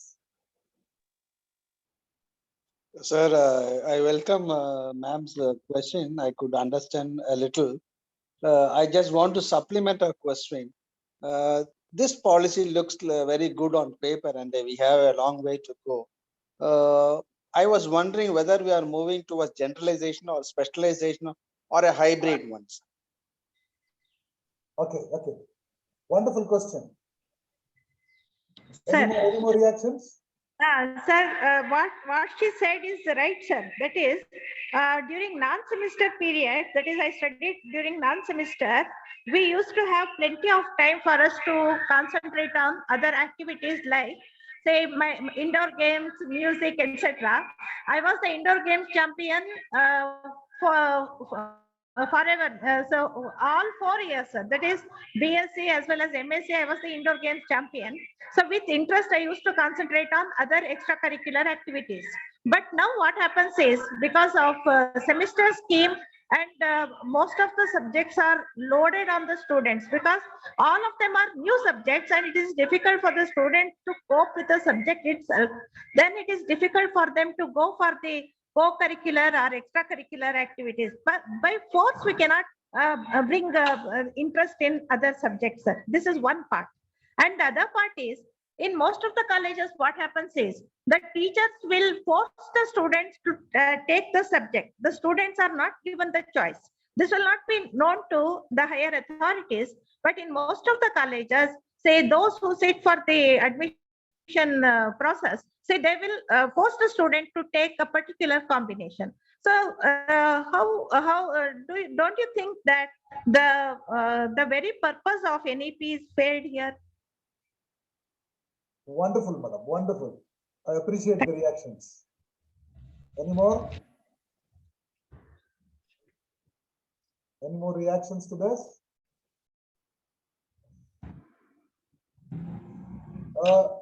If there are no reactions, you can have it later. I will try to respond to the questions raised by esteemed participants. I love to hear such questions. It's really calls for an insight. At the first instance, Dr. Manjulakshi raised a question whether this NEP will solve unemployment problem. My answer is both yes and no. Answer is yes and no because whether the present education policy has solved 100% unemployment problem? No. Same is the case with this. But if you understand the reason for unemployment right now, there are two reasons. One is the mismatch between the job requirements and the qualifications of the graduates. Mismatch. What the job calls for, such a skill, such a talent is missing in the applicants. There are still vacant jobs in India, but there are no qualified people to fill those jobs. That is one type of situation. Another situation is there are jobs that are technical, that calls for abilities, carries good salary, but the problem is with the designations. You only made a mention that MTech students are working in the outsourced company, that this and all. What makes us to think like this is the concept of dignity of labor wrongly interpreted in our society. We believe that the job must be dignified one, forgetting the fact that every job has its own dignity. In his presentation, Professor Loknath made a mention. After first year, you will become eligible to do something like data entry operator. We are not forcing you to become a data entry operator. After completing 1 year course, the student for any reason drops out from the course. We are not forcing him to drop out from the course. Believe me, all the students who join the college may not complete their courses. For any reason, if a student drops out, he should not go offhand. He must be able to do something. After PUC, I have attended 1 year degree class. It is waste. No, I should not feel that. Even after 1 year completion, he must be able to do something. Such skills must be introduced along with the focused main discipline. You are a Kannada teacher, a graduate. In the first year, along with Kannada, if computers basics are taught to you, imagine for any reason, if you discontinue the course, you can work as a typist. I am not forcing you to stop the course and go and work as a typist. If the situation makes you to leave the course, you should not feel that I am offended. I can't do anything. Some courses must come to your rescue. That is the reason we are introducing some skill-oriented courses in the beginning of every degree. For any reason, if the candidate stops studying, there is another provision. Now you discontinue the course, you want to get back. You want to get back. In our present system, there is no scope for you to take you admission once again. We say that within double the duration, you have to complete the course. Otherwise, you start afresh. NEP says lifelong learning. Just assume that you have discontinued from the first year course today. After another 5 years, you want to continue your second year. You can start once again, second year. Possible only when people don't relate age and learning. Age and learning need not be mixed together. If you are interested to study, you can come back at any time. That is possible only in a society that is matured enough to think that, oh, this person after working for 5 years, doing his degree or her degree. For that, social change is also inevitable. Why presently we are thinking like this is, we are made to live and we are a part of a society that thinks differently. We think education is something like a ritual. It must be completed within 20-23 years. If anybody is going to the college after 25 years, we look at him as an old man going to the college. We are born and brought up in an environment wherein education must be completed within 25 years. But NEP says it is lifelong learning. For any reason, if you have stopped, don't get diverted. Get back after some time if you are interested. We are not forcing anybody to discontinue the course in case it is discontinued. Employment is only for those who are capable of discharging what the employer expects. The employer's expectations are also changing these days. You must be knowing, everybody looks for skill, multitasking, multi-talented personalities. Why many of our graduates are not able to get the job?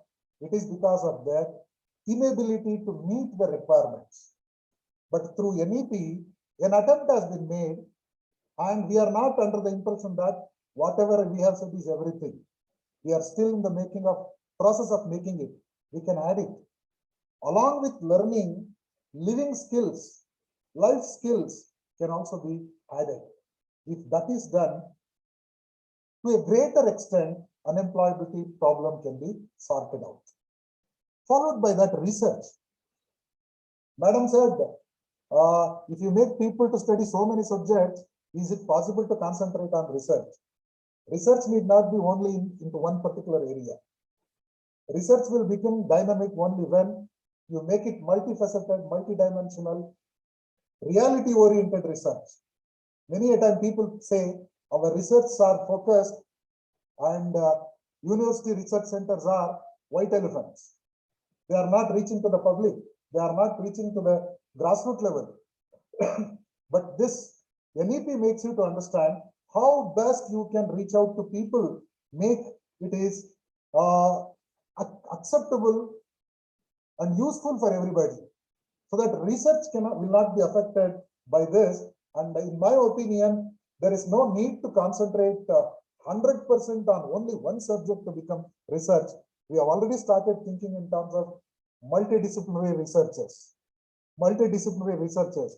I remember even Dr. Manjulakshi did a multidisciplinary research with language and learning skills of management students, if I am right.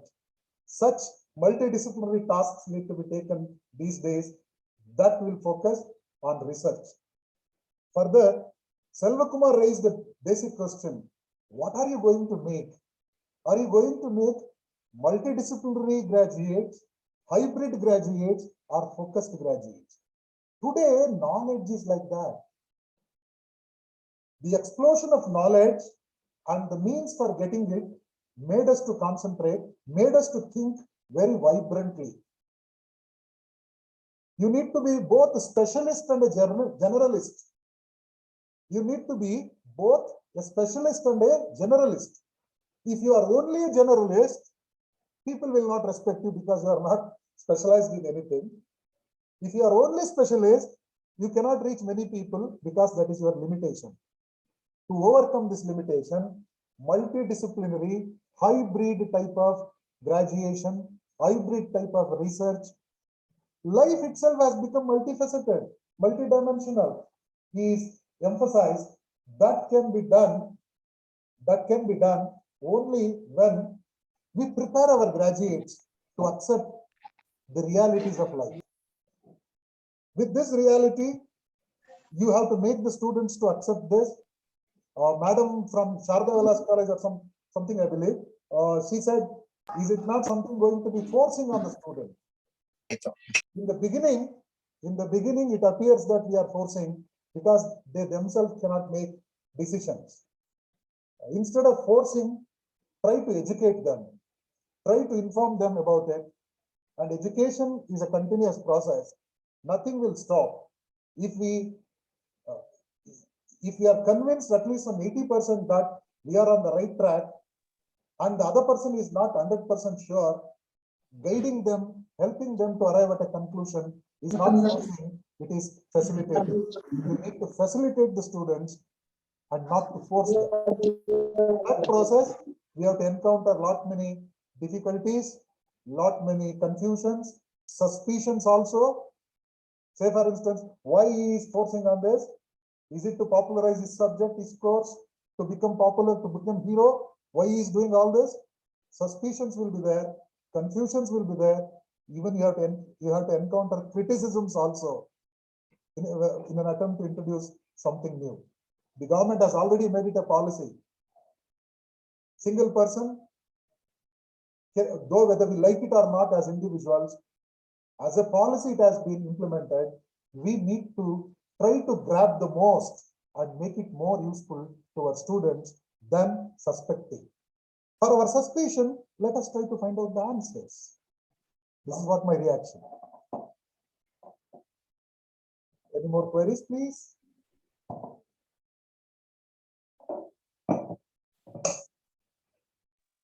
Sir, my observation is that. Sir, may I go ahead? Yes, Yeah, yes. go ahead, Please, Selvakumar. please. I'm happy to My listen to you. observation is that the policy has been made by the BJP at the center and expect all the state governments to follow. There are some states where BJP is not being ruled. So in that case, the policy may not be implemented in near future. Maybe it may take some time. So in this context, the government can come forward with a monetary support also to facilitate the implementation of this policy soon. What do you think, sir? I will make one thing clear at the first instance. All of us need to think as academicians.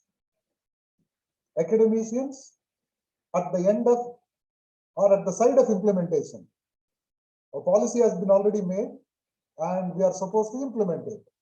Whether it will be continued or not because of one political party or the other. Let us forget the party let us remember it's a government in place. What the government has made, that too with a good intention, listing so many objectives, it is our responsibility to go ahead with this scheme. For implementing, there are certain shortfalls.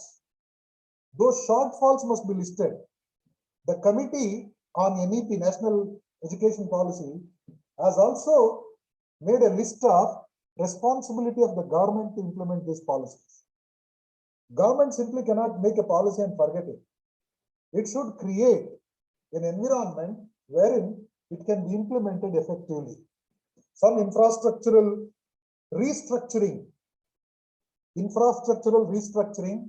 need to be done.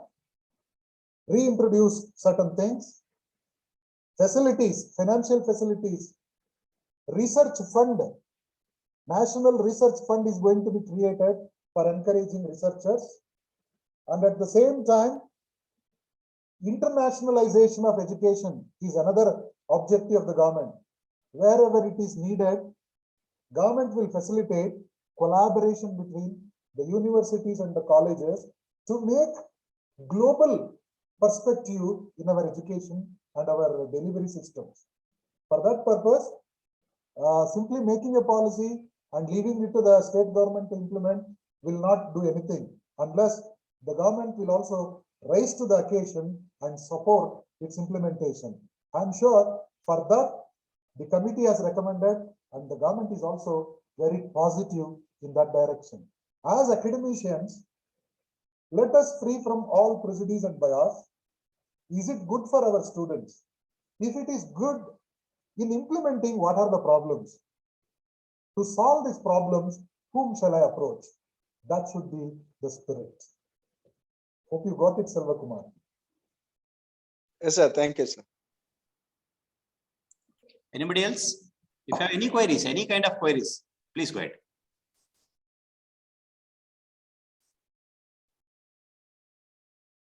I only talking. How about Professor Loknath?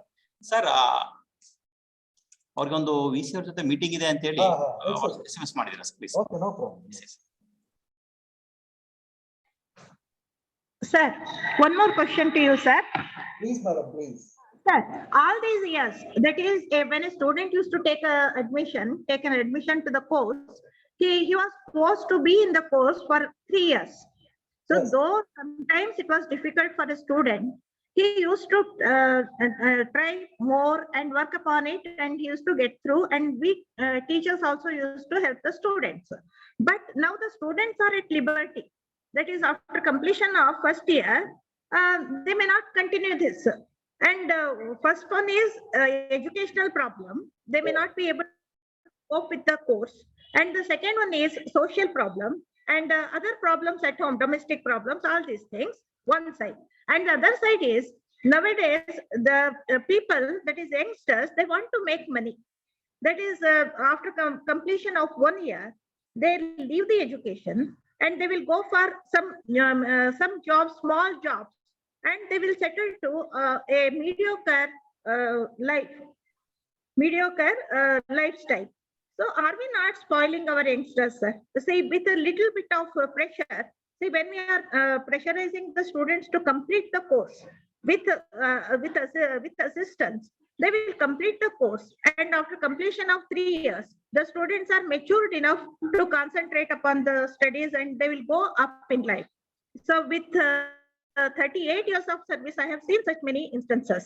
So after completion of 1 year only, they will leave the job, they will leave the studies, and they will settle to a small job. Are we not spoiling the youngsters, sir? So Wonderful, madam. with that, that is with the hope to have good society, research, everything is okay, sir. But we are helping the students to stop the education after completion of 1 year or 2 years or 3 years. How many students will have that mental strength to sustain that stress? Okay. Madam, I really appreciate your concern for students and for making a sustainable society. I am also of the certain apprehensions that you have expressed. I do agree with. True that education requires some regimentation. Without regimentation and compelling, students will not do anything. It is subject to their age. But the present policy is aiming at making the students independent. Wherever you go, freedom always calls for an amount of maturity. If the freedom is misused, that leads to disasters. The present generation of students and the youngsters, naturally, and I have also noted, in a way, different from that of their ancestors. You cannot expect the same type of students who are there 20 years back in your classrooms, and you cannot lecture in the same way that you are doing earlier. Maybe because of the changes in the science and technological innovations. Say, for instance, gone are the days where we used to prescribe 2-3 books for a subject and we expected our students to go through that. Today, believe me, if you give an assignment today morning, in the afternoon, they will submit the assignment in the class. If you verify, somebody's introduction is somebody's conclusion and vice versa. Many a time they believe that everything is available on Google. Google is the Mahaguru. The fact is that what is available on the net and the Google is information. It is not knowledge. To make the information knowledge, we need the interpretation of learned people like you. As you mentioned, 38 years of teaching is not a small joke. I do appreciate the fact that students may not be matured enough to take a right decision. But given the circumstance, all the time, by compulsion, if you make anybody to complete a course, after 3 years or 4 years, if he become a graduate with redundancy, graduate with useless certificate, he will not only hate his qualification and the teachers, he will hate himself. Because depression, frustrations are the consequences of helplessness. Most of our graduates have become helpless today, and the helpless, depressed, educated mass is dangerous for any society. No doubt, youth are the real power for any nation. If the youth are not properly directed by catching them young, they will become a problem for the nation. At this point of time, when a student is discontinuing the course just because of their desire for making money, it is the responsibility of the parents and the teachers to guide them, to mentor them properly. A teacher's job is much beyond that of lecturing, and we need to go deep into their personality development also. Mentoring and career guidance is also required. Instead, just you think, in the first year, if a student is good in painting, but he was made to join a very strict disciplinary course that involves too many quantitative subjects, which he don't like, if he enjoys painting and discontinue the course and become a popular painter, don't you think you are making him to miss that opportunity of becoming a great painter by forcing him to get a graduation? At that point of time, common sense, involvement, caring, affection, education with affection can only do something good is required. Simply, sometimes we force. Just imagine, here is a sports person. We force on that person to be regular to the classes. We suggest him, first complete your degree, then go for sports. By the time he completes his degree, opportunities in sports will be closed. If that person is sensible, If he concentrates and balances on both, it is good for the community and the individual also. Therefore, I have no ready-made answer for this question. This question must be addressed based on the reality and the intensity of the problem, depending on every individual's desire and the reason for leaving the course, reason for stopping. Say for instance, if a person says, my economic situation, my financial situation is not allowing me to continue the course, I will go and work for 1 year. Next year I will come and join the course. What prevents us to allow him? If it is for a good reason, we appreciate. If it is for mischievous, unthoughtful, unscientific justifications, at this point of time, it is very difficult to come out with any ready-made solutions. The solutions can only be tailor-made, not ready-made. You have to make it as and when the issue arises. But I'm sure, Madam Manjula, I appreciate to accept this type of education policy. Our society also needs to be little mature. We don't have such a society outside. The outside society, you know, the moment this boy discontinue the course, start commenting on that, and it will make him half mad. And we never respected the individual choice in this society. We compelled the people to follow the society, whether it is good or bad. If the person is independent, capable of his making own choice, let him. For that purpose, change should also happen in the society. I will tell you, 100% fruits of this NEP can be reaped only when everybody in the system, the administrators, academicians, parents, and the society rise to this occasion. Otherwise, lapses will be there. I appreciate the apprehensions you made, but there are solutions for that. Thank you.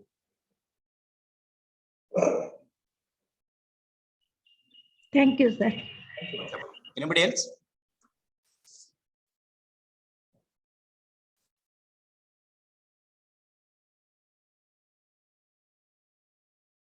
ಕನ್ನಡದಲ್ಲಿ ಕೇಳಿ, ನಾವು ಮುಕ್ತವಾಗಿ informal ಆಗಿ ಮಾತಾಡ್ತಾ ಇದೀವಿ. Don't hesitate. If you have any queries, you can. And we are not propagating anything, and we are not imposing anything on anybody. It is to think about the pros and cons. Pros ikkade, cons idde irutte. We need to prepare.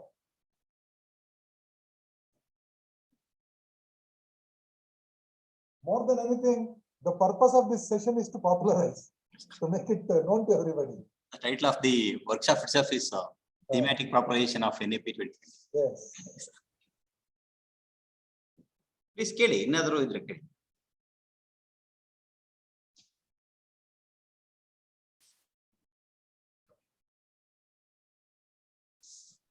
Now teachers doubt and clear ಮಾಡ್ಕೊಂಡ್ರೆ implementation will become easier. There are some lapses, no doubt in it, but these lapses can be addressed. ಸಮಸ್ಯೆಗಳೇ ಇಲ್ಲ ಅನ್ನಕ್ಕಾಗಲ್ಲ, ತಪ್ಪುಗಳೇ ಇಲ್ಲ ಅನ್ನಕ್ಕಾಗಲ್ಲ, ಆ ತಪ್ಪುಗಳನ್ನು ಸರಿಪಡಿಸ್ಕೋಬಹುದು. ಬದಲಾವಣೆ ಅಂತೂ ಅನಿವಾರ್ಯ. Change is inevitable. You cannot say, Madam mentioned annual scheme was good. Semester scheme, what is missing? Even semester scheme, people say 4 months is too big a time because online courses ಬಂದ್ಬಿಟ್ಟಿದೆ. Therefore, we need to rise to this occasion and accept the change before it is imposed on us. Please.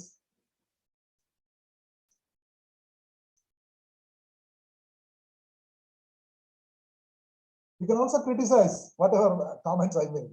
ನೀವು ಮಾತಾಡೋದಾದ್ರೆ ನನ್ನ comments ಕೂಡ ನೀವು ಹೇಳಿದ್ದು ಸರಿ ಇಲ್ಲ, we don't agree ಅಂತ ಕೂಡ ಹೇಳ್ಬೋದು. I'm open for criticism because the intention is to know more. That's it. Is to know more. Know more. KNOW.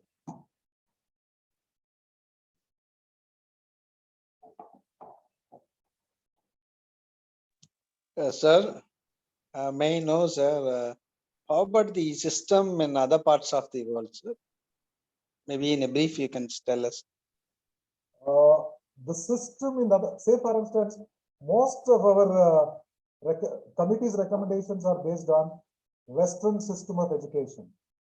It is more or less 80% the system is the same in a couple of developed countries. The education system in the developed countries is more or less 80% matches with what has been proposed. But the society, the employment opportunities, the attitude of the people cannot be compared, no? 100% it is not the same. That is the reason we find it difficult. We must make a paragon. We must match it with us. Sir. Sir. Please, ನಮ್ಮ Indian context ಅಲ್ಲಿ ನಾವು ಒಂದು moral education ಜೊತೆಗೆ ಸೇರಿಸ್ಕೊಂಡ್ರೆ ಹೇಗಿರುತ್ತೆ sir? ಈಗ ಕೂಡ ಹೇಳಿದ್ದಾರೆ ethics ಬಗ್ಗೆ. ಈಗ ಮೊರಾಲಿಟಿ ಯಂಗ್ ಜನರೇಷನ್ ಮೊರಾಲಿಟಿ ತುಂಬಾ ಡೌನ್ ಆಗಿ ಹೋಗ್ಬಿಟ್ಟಿದೆ. ಇದು ಯಾವತ್ತಿದ್ರೂ ಸೊಸೈಟಿಗೆ ಒಳ್ಳೇದಲ್ಲ ಸರ್. ಇವುಗಳನ್ನ ನಾವು ಯಾಕೆ ಇನ್ಕ್ಲೂಡ್ ಮಾಡಬಾರ್ದು ಸರ್? ಮೇಡಮ್, ನಾನು ಹೇಳಿದೆ ಪ್ರಾರಂಭದಲ್ಲಿ ಹೇಳಿದೆ ಕಲ್ಚರಲ್ ಪ್ರಿಸರ್ವೇಷನ್ ಅಂತ. Object of education is cultural preservation. ನಮ್ಮ ಸಂಸ್ಕೃತಿ, ನಮ್ಮ ಮೌಲ್ಯಗಳನ್ನ ಉಳಿಸ್ಕೊಳ್ಳೋದು ಕೂಡ ಈ ಹೊಸ ನೀತಿಯ ಉದ್ದೇಶ ಆಗಿದೆ. Wherever it is needed, ethical and human values must be highlighted. Another kuda one of the principles of this new policy. Human values and ethics, preservation of Indian culture, ethos. Matte adanna confuse madkolbedi. Indian ethos and culture annaga it is way of life. Whatever you said is right. The present generation of youngsters are not thinking in the same way as we were. And I am not to say that it is bad. We must make them to understand the reality. That's it. Otherwise, whatever they see in the media, whatever they have heard, may not be true. We must make them practical personalities. Tumba jana ivattina makkalige they cannot tolerate insult, humiliation, frustrations, criticisms. But life only tolerating all this is very essential part of education. ತಾಳ್ಮೆ ಅನ್ನೋದೇ ಇಲ್ಲ ಇವತ್ತು. ತಾಳ್ಮೆ ಇಲ್ಲದ ಕಾರಣಕ್ಕೆ they will damage themselves, damage others, destruct the society. From where we can get this patience? There are millions of stories in our Indian cultural system, our heritage, our values, our legends, our heroes.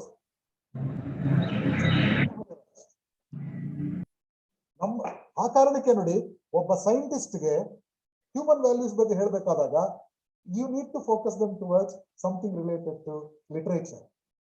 A scientist with literature, a scientist with music. Just imagine people like Dr. Raja Ramanna, Dr. APJ Abdul Kalam. They are all multi-talented, multifaceted. ನಮ್ಗೆ ಅವರು one field in a scientist ಅಂತ ಕಂಡ್ರು ಕೂಡ they have focused their attention towards different things. There is a saying, if you are good in one thing, you can be good in everything. But ನಾವೇನ್ ಮಾಡ್ತೀವಿ, ಒಂದು concentrate ಮಾಡ್ಬೇಕು ಅಂತ ಯಾವ್ದ್ರಲ್ಲೂ ಸರಿ ಇರೋದು. I need not be 100% right. This is what my opinion.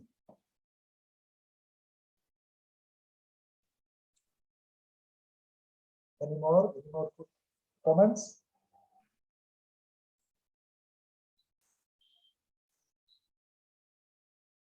If there are no questions, we can call it a day. Thank you all. Just a minute, sir. May I request Selo Kumar sir to propose vote of thanks to the experts? Yes, sir.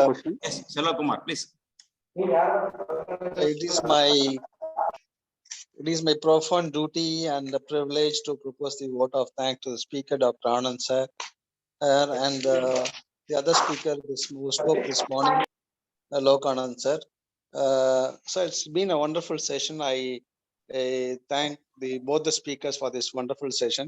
In fact, I record my sincere thanks to HRDC, Mysore, and the coordinator for running this wonderful functions, wonderful program. It is a thought-provoking and enlightening the teachers. And this is one important topic which is very essential for all the teachers to focus upon. And on behalf of the participants, I wholeheartedly thank the HRDC Mysore and the speakers for this wonderful programs. Thank you very much. Thank you all. Thank you. I also thank all the participants for your positive cooperation in conducting this program successfully. Thanks to all. Thank you, sir. Thank you. Thank you. Thank you. Thanks to all. Thank you, sir. Thank you. Thank you, sir. Okay, dear participants, here is an announcement. Thank you, sir. Here is an announcement. You will get the certificate after 3 or 4 days, I think, because it will be signed by the workshop coordinator, I mean myself, and the director, and then possibly from the Honorable Vice Chancellor. And then only you will be given the certificate. The information will be given through WhatsApp. Okay, the WhatsApp group is active till the last person receive the certificate. Okay. Okay. Thank you all. Thank you, sir. Yes, sir.